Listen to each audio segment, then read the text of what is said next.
మా గురించి ఎవరేమనుకున్నా పట్టించుకో, మేమేంటో మాకు తెలుసు, భగవంతుడికి తెలుసు అంటూ కూడా కొన్ని వ్యాఖ్యలు చేశారు అఘోరి వర్షిని. ఇక ఇద్దరు కలిపి సోమనాథ్ వెళ్లి అక్కడి నుంచి ఒక వీడియోను రిలీజ్ చేశారు. దానికి సంబంధించిన బ్రేకింగ్ న్యూస్ మనం ఇప్పుడు చూస్తున్నాం. అయితే దీనిలో మా గురించి ఎవరేమనుకున్నా పట్టించుకో, మేమేంటో మాకు తెలుసు, భగవంతుడికి తెలుసు, నన్నెవరూ నమ్మొద్దు, నా దగ్గరికి రావద్దు అంటూ అఘోరి వర్షిని ఇద్దరు కలిపి ఒక వీడియోను రిలీజ్ చేశారు. ఇక అందులో మీరు ఆనందంగా ఉండండి, మమ్మల్ని ఆనందంగా ఉండనివ్వండి, నా పోరాటం సనాతన ధర్మం కోసం మాత్రమే, సోమనాథ్కు వెళ్లి అఘోరి వర్షిని ఈ వీడియోను రిలీజ్ చేశారు. అయితే మరోవైపు వర్షిని వదిలేయాలని ఆమె కుటుంబ సభ్యులు ఆవేదన వ్యక్తం చేస్తున్నారు. అయితే వర్షిని తమ దగ్గరికి వచ్చేయాలంటూ కూడా వేడుకుంటున్నారు. అఘోరిని నమ్మొద్దంటూ కూడా వర్షినికి వాళ్ళు ఎంతో చెప్పే ప్రయత్నం కూడా చేశారు, నచ్చ చెప్పే ప్రయత్నం చేశారు. ఎంతో భవిష్యత్తు ఉంది, మా పాపను మాకు ఇచ్చే త్వరగా అనుకుంటూ కూడా అఘోరిని వేడుకున్నారు. అయినా సరే వాళ్ళ ఆవేదనని అఘోరి వినలేదు. అయితే వారిద్దరిని విడతీసి వర్షిణిని ఇంటికి రావాలంటూ కూడా వర్షిణిని కూడా ఎన్నోసార్లు వారి తల్లిదండ్రులు వేడుకున్నారు. అయితే సోమనాథ్కి వెళ్లిన వర్షిని అఘోరి ఒక వీడియోని ఏదైతే రిలీజ్ చేశారో ఆ వీడియోలో వాళ్ళు ఏం మాట్లాడారో ఇప్పుడు ఒకసారి మనం బిగ్ టీవీ లైవ్ లో విందాం.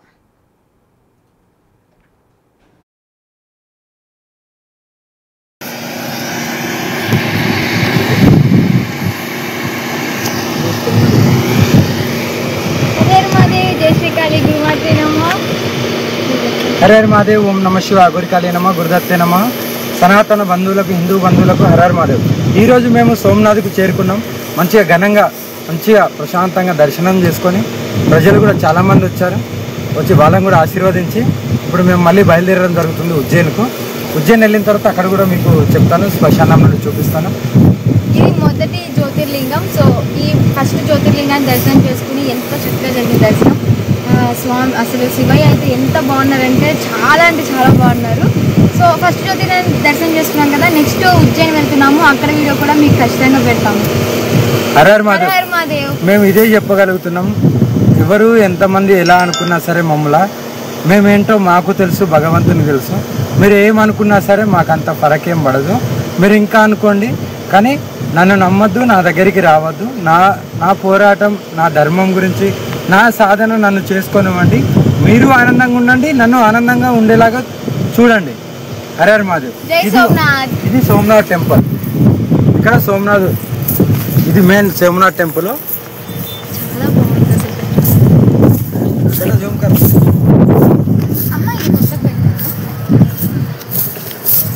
ఇది కొత్తగా 17 సార్లు ధ్వంసమైనా సరే ఇది మళ్ళీ మంచిగా ఇక్కడ ఆర్కిటెక్ట్ ఉన్నట్టు ఇంకెక్కడ ఉండదు. ఇంత మంచి పవిత్రమైన గుడి. మొత్తం సముద్రం ఉంటుంది. సముద్రం నుండి ఇక్కడ తీసుకొని వచ్చి ఇలా కట్టారన్నట్టు.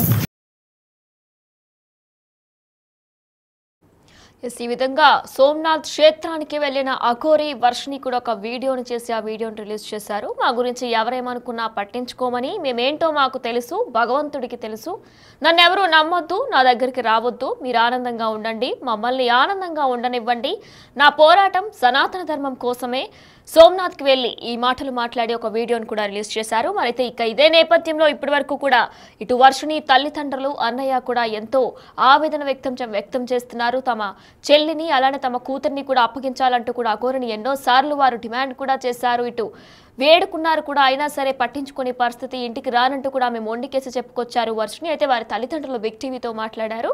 ఏం మాట్లాడారో ఇప్పుడు ఒకసారి మనం చూద్దాం. ఈ అల్లూరి శ్రీనివాస్ అలియాస్ అఘోరి అనేవాడు అక్కడ మిర్యాల కూడా కంప్లైంట్ ఇచ్చారండి.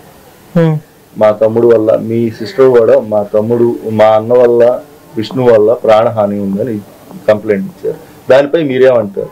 మేము ప్రాణహాని చేయగలిగే వాళ్ళం అయితే మేము కంప్లైంట్ అనేది ఇచ్చేవాళ్ళమే కాదు కదా, డైరెక్ట్గా మేమే ఏదో ఒకటి చూసుకునే వాళ్ళం కదా. మాకేముందండి మేము ఏమైనా చేయడానికి? మా దగ్గర ఏమీ లేకే కదా మిమ్మల్ని ఆశ్రయించి మేము పోరాడుతుంది. అయితే నేను పోలీస్ స్టేషన్లో సిఐ గారిని కలిశాను. మంగళగిరి స్టేషన్లో సిఐ గారిని కలిశానండి. సిఐ గారు ఆ పిల్ల మేజరు, అంతకుముందే మీ మీద కంప్లైంట్ ఇచ్చింది, నేను ఇలా లేడీ గారు తెలుపుదా మా అమ్మ వాళ్ళతో ఉండదని చెప్పి అంతకుముందే కంప్లైంట్ ఇచ్చింది. అప్పుడు కూడా మమ్మల్ని పిలిచి చెప్పడం జరిగింది. అలాగే ఇప్పుడు వెళ్ళిపోయి కూడా మీడియాలో నేను అంతా మెంటల్లీ అంతా పర్ఫెక్ట్గా ఉన్నాను, నేను అంతా మేజర్ని అని చెప్పని ఆ పిల్లకి అంత కరాకండ చూస్తుంది. కాబట్టి మేమేం చేయలేము. మీ దగ్గర కూడా మానసికంగా బాధని ఎటువంటి సర్టిఫికేట్ కూడా లేదు, కాబట్టి మేమేం చేయలేము అని చెప్పారు. సిఐ గారు అన్నారు. కొంచెం పిలిపించి ఒకసారి మానసికంగా వైద్యులు చేయించండి సార్ అంటేను ఆ పిల్ల మేజర్ అయిపోయింది అబ్బాయి మేమేం చేయలేము అని చెప్పని సిఐ గారు అంటాం జరిగింది. పైగా ఇప్పుడు ఆ అమ్మాయి వచ్చేసరికి ఆ లేడీ అగురితోని కోటపల్లిలోని ఒక ఇంట్లో ఉంది. ఆ ఇంట్లో మీ చెల్లి లాంటి వాళ్ళు ఇంకొకరు 5 ఉన్నారు.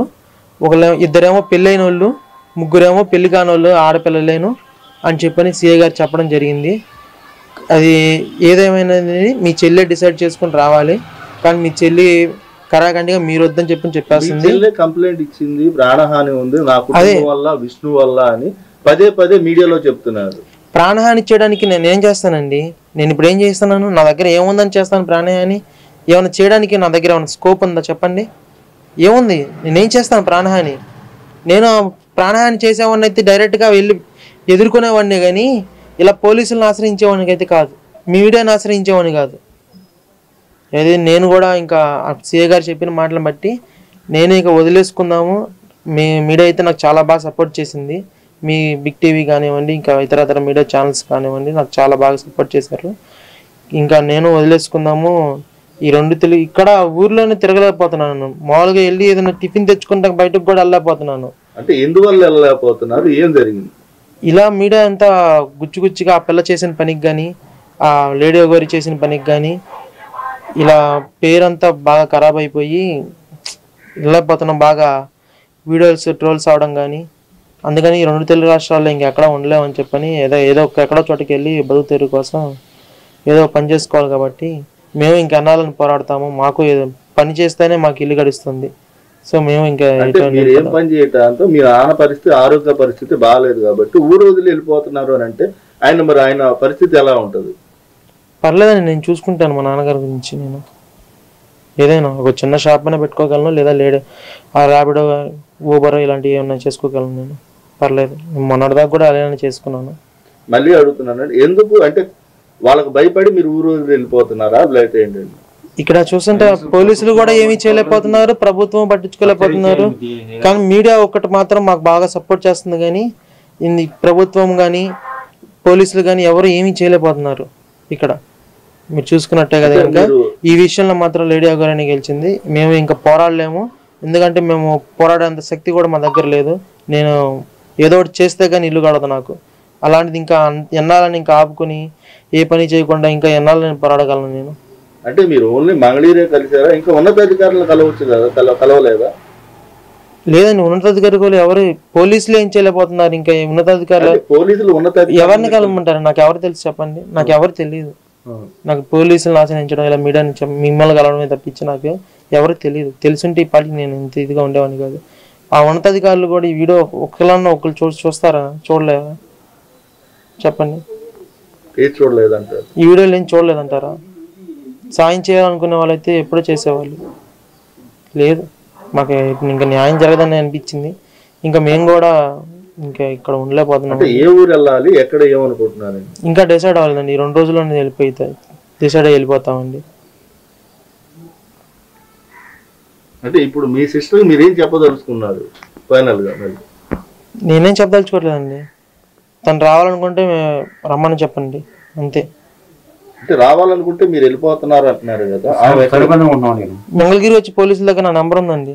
ఆడికి వచ్చి చూసేవాళ్ళు పోలీసులే నన్ను పిలిపిస్తారు. అప్పుడు ఆ పిల్ల రావాలనుకుంటే కనుక మేము ఆ పిల్లని తీసుకెళ్తే సిద్ధంగా ఉన్నాం. అంటే వస్తుందని మీరు అనుకుంటున్నారు? అంటే ప్రాణహాని ఉందని కంప్లైంట్ ఇచ్చిన అమ్మాయి మీ దగ్గరికి వస్తుందని మీరు అనుకుంటారా? లేదండి, నా కంప్లైంట్ నాకైతే అనుకోవట్లేదు. మీరు చూడొచ్చు, ఇప్పుడు ఆమె దగ్గరుండి ఎక్కడెక్కడ ఇంటర్వ్యూ ఇచ్చిందండి, హైవే మీద, రోడ్ల మీద. రేపు ఎప్పుడైనా చెప్పడానికి బాధగా ఉంది. ఆమెతో పాటు ఉంటే మాత్రం బాత్రూమ్కి వెళ్ళాలన్నా, ఒక స్నానం అన్నా సరే ఎక్కడ చేస్తారండి? రోడ్ల మీద తిరుగుతున్నారు, ఎక్కడ చేస్తారు? ఒక బాత్రూమ్ అయినా సరే రోడ్డు మీద చేయాల్సి వస్తుంది. అదొకటి గుర్తుంచుకోమనండి, ఒకసారి తనను ఆలోచించుకోమనండి. మనం పెంచిన విధానం ఎలా ఉందండి? ఎక్కడైనా ఒకసారి బయటికి వెళ్ళినప్పుడు మనం యూరిన్, టాయిలెట్ ఏదైనా వస్తే మాత్రం ఏదైనా పెద్ద హోటల్లోకి కానీ వెళ్ళి మనం కాలు గుర్తెళ్ళి తీర్చుకునేవాళ్ళం. ఇప్పుడు ఆ స్కోప్ వాళ్ళకి లేదు, ఎవరు రానిరు కూడా. ఇప్పుడు అవన్నీ ఆ పిల్ల ఆలోచించుకుని రావడమా, ఆమెతోనే ఉండిపోవడమా అనేది ఇంకా ఆ పిల్ల ఇష్టం. మేము ఇంకా వదిలేసుకుంటున్నాం, మాకు పరువు చాలా పోతుంది. అందుకని ఇంక మేము కూడా దూరంగా వెళ్ళిపోదాము, వదిలేసుకుందాం అని చెప్పి డిసైడ్ చేసుకున్నాం. కోటి గారు అంటే ఇప్పుడు మొదటి దశ అయిపోయింది, ఇంకా 12 దశలు ఉన్నాయి, ఇంకా చేయాలి పూజలు అని, నేను అక్కడే ఉంటాను అని మీ అమ్మాయి చెబుతుంది. మీరేమంటున్నారు? నేను పిల్లల్ని వదిలేసుకున్నాను అండి, చచ్చిపోయింది అనుకుంటున్నాను. పిల్ల చనిపోయిందేమో అనుకుంటున్నాను, నాకుందకే బిడ్డ అనుకుంటున్నాను. ఎందుకంటే మీ మీడియా వాళ్ళు మాకు ఇంత హెల్ప్ చేస్తున్నా సరే, కనీసం సత్యరీత్య సార్వభౌమాధికారం వాళ్ళ చేతిలో ఉండే పోలీసులు కూడా మాకు కేసు అగోరి మీద కేసు కడతాకే భయపడుతున్నారు. మరి మన డిప్యూటీ సీఎం పవన్ కళ్యాణ్ గారు ఆడపిల్లలను ట్రాప్ చేస్తున్నారని చెప్పి గత ప్రభుత్వాన్ని నిందించిన మాటలు మనం చాలా ప్రశ్నించిన మాటలు చాలా విన్నాం. మరి ఇప్పుడు ఆయన ప్రభుత్వ హయాంలోనే నా బిడ్డ అపహరించబడితే మరి ఆయన్ని వేడుకొని నేను దండం పెట్టి వేడుకున్నా. ఆయన చూసే ఉంటారు కదా వీడియో. మరి ఆయన సనాతన ధర్మాన్ని కాపాడుతారని నేను ఇప్పటికీ నమ్ముతున్నాను. మరి ఆయనైనా స్పందించి మా ప్రభుత్వ హయాంలో ఒక మన మంగళగిరి రాజధాని ప్రాంతంలో పిల్లలు ఇలా వెళ్ళటం ఏంటి అనే ఉద్దేశంతో ఆయన తీసుకునే సరే పోలీసు వారికి తెలియపరిచి వాళ్ళని కేసు తీసుకుని వాళ్ళని విచారించడం చేస్తారని చెప్పి నేను వేడుకుంటున్నప్పుడు కూడా అది ఒక పవన్ కళ్యాణ్ వల్ల ఇదని ఆశిస్తున్నాను. అంటే ఇప్పుడు మీరు ఊరు వదిలి అంటే శ్రీనివాస్ వల్ల భయపడి ఊరు వదిలి వెళ్ళిపోతున్నారా ఏంటండి? అల్లు శ్రీనివాస్ అలియాస్ రేడియోగా చాలా మంది అవుతుంది. కనీసం వాళ్ళు రెండు తెలుగు రాష్ట్రాలు ఆ మేసుకుని కారుకి దొరక నెంబర్ ప్లేట్ లేదు, ఒక నెంబర్ లేదు, అయినా సరే తిరుగుతున్నా కానీ పోలీస్ శాఖ అనే వాళ్ళు ఎవరు ఏమీ చేయలేకపోతున్నారు. ఆ కారును ఇప్పుడు మనం ఏదైనా హెల్మెట్ లేకుండా వెళ్తేనే ఏదైనా తీసుకెళ్తుంటే బండి 2 వీలర్ల మీద మన నెంబర్ ప్లేట్ లేదు, మన ఆపి 500 రూపాయలు 1500 రూపాయలు ఫైన్ వేస్తారు. కానీ పోలీసులు ఒక 10 లక్షల రూపాయల కారు నెంబర్ ప్లేట్లే కాకుండా హల్చల్ చేస్తూ పోలీసులను కొడుతూ ఒక విలేకరులను కొడుతూ ఇట్లా చేస్తున్నా లేడీ అకౌంట్ని ఎదుర్కోలేని పోలీస్ శాఖ హోంశాఖ మినిస్టర్ వంగలపూడి అనిత గారు స్పందిస్తారా? ఒక ఆడపిల్ల ఇలా జరిగిందని చెప్పి ఆమె ఇంతవరకు ఇది లేదు. అంటే ఇప్పుడు ప్రాణహాని ఉంది, మా కుటుంబం వల్ల విష్ణు వల్ల ప్రాణహాని ఉందని మీడియా కంప్లైంట్ ఇచ్చారండి. దాని మీద మీరేం మాట్లాడతారు? వాస్తవంగా విష్ణు వల్ల కానీ మా కుటుంబం వల్ల కానీ ప్రాణహాని అనేది ఉండదండి. ఆ అమ్మాయి ఇప్పుడు వచ్చినా సరే సాధారణంగా ఆహ్వానిస్తామని తీసుకుంటాం. చక్కగా బీటెక్ ఏదో పూర్తి చేయించేసి మనకు తోచిన మంచి ఎవరిని చూసి పెళ్లి చేస్తాం. అంటే మీరు మీతో ఫోన్లు మాట్లాడారా? లేకపోతే అసలు మనకు ఫోన్ కాంటాక్ట్ లేవరా, చేయట్లేదన్నా పిల్ల ఫోనే మాట్లాడతా. నేను రాను, నేను ఇక్కడే ఉంటాను, మాత దగ్గరే ఉంటాను నేను అంటున్నా కదా సార్, నేను ఇప్పుడు మీడియాకి చెబుతున్నాగా రాను అని ఆ పిల్ల కరాకడ చెబుతుంది. నాకు ఆడపిల్ల లేదు, చచ్చిపోయింది, చనిపోయింది ఆడపిల్ల. అవసరమైతే రేపు అమావాస్యకి దుర్గా ఘాటి దగ్గర పుష్కర ఘాటి దగ్గర పిండం పెట్టేస్తా పిల్లకి వేద మంత్రాలతో. లేదు కాకపోతే నా కడుపు పుట్టిన నేరానికి ఆ పిల్ల పుట్ట ఒక ఎన్లాజ్మెంట్ చేసేసి ఇంట్లో దండేస్తాకనే ఉంటుందని చెప్పి అది ఒకటి చేపిస్తాను. ఎందుకు ఇంతకాలం 23 సంవత్సరాలు తిరిగిన మమకారం ఉంటుంది కదా, ఆప్యాయత రోగాలు. అంతే సార్, మేము కోరేది.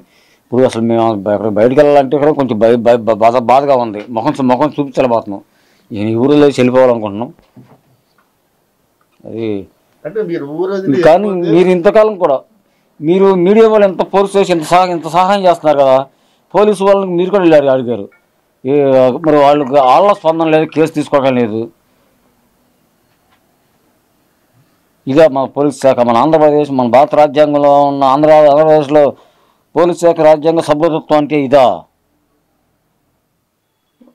ఒక ఆడపిల్లకి అన్యాయం జరిగితే కేసు కూడా తీసుకెళ్ళని అసమర్థ పోలీస్ శాఖ. అసమర్థ ప్రభుత్వమా సమర్థ ప్రభుత్వం ఇది అర్థం కావట్లా.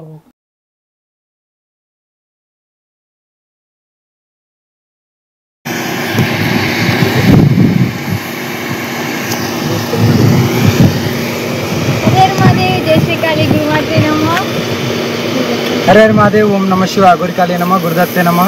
సనాతన బంధువులకు, హిందూ బంధువులకు హరహర మహాదేవ్. ఈరోజు మేము సోమనాథ్కు చేరుకున్నాం. మంచిగా ఘనంగా మంచిగా ప్రశాంతంగా దర్శనం చేసుకొని ప్రజలు కూడా చాలామంది వచ్చారు. వచ్చి వాళ్ళని కూడా ఆశీర్వదించి ఇప్పుడు మేము మళ్ళీ బయలుదేరడం జరుగుతుంది ఉజ్జయిన్కు. ఉజ్జయిన్ వెళ్ళిన తర్వాత అక్కడ కూడా మీకు చెప్తాను, శ్మశానం నుండి చూపిస్తాను. ఇది మొదటి జ్యోతిర్లింగం. సో ఈ ఫస్ట్ జ్యోతిర్లింగాన్ని దర్శనం చేసుకుని ఎంతో చక్కగా జరిగింది దర్శనం. స్వామి అసలు శివయ్య అయితే ఎంత బాగున్నారంటే చాలా బాగున్నారు. సో ఫస్ట్ జ్యోతిర్లింగాన్ని దర్శనం చేసుకున్నాం కదా, నెక్స్ట్ ఉజ్జయిన్ వెళ్తున్నాము. అక్కడ వీడియో కూడా మీకు ఖచ్చితంగా పెడతాము. హరహర మహాదేవ్. మేము ఇదే చెప్పగలుగుతున్నాం, ఎవరు ఎంతమంది ఎలా అనుకున్నా సరే మమ్మల్ని మేమేంటో మాకు తెలుసు, భగవంతునికి తెలుసు. మీరు ఏమనుకున్నా సరే మాకు అంత ఫరకేం పడదు. మీరు ఇంకా అనుకోండి, కానీ నన్ను నమ్మద్దు, నా దగ్గరికి రావద్దు. నా పోరాటం, నా ధర్మం గురించి, నా సాధన నన్ను చేసుకొనివ్వండి. మీరు ఆనందంగా ఉండండి, నన్ను ఆనందంగా ఉండేలాగా చూడండి. హర హర మహాదేవ్. ఇది సోమనాథ్ టెంపుల్. ఇక్కడ సోమనాథ్, ఇది మెయిన్ సోమనాథ్ టెంపుల్.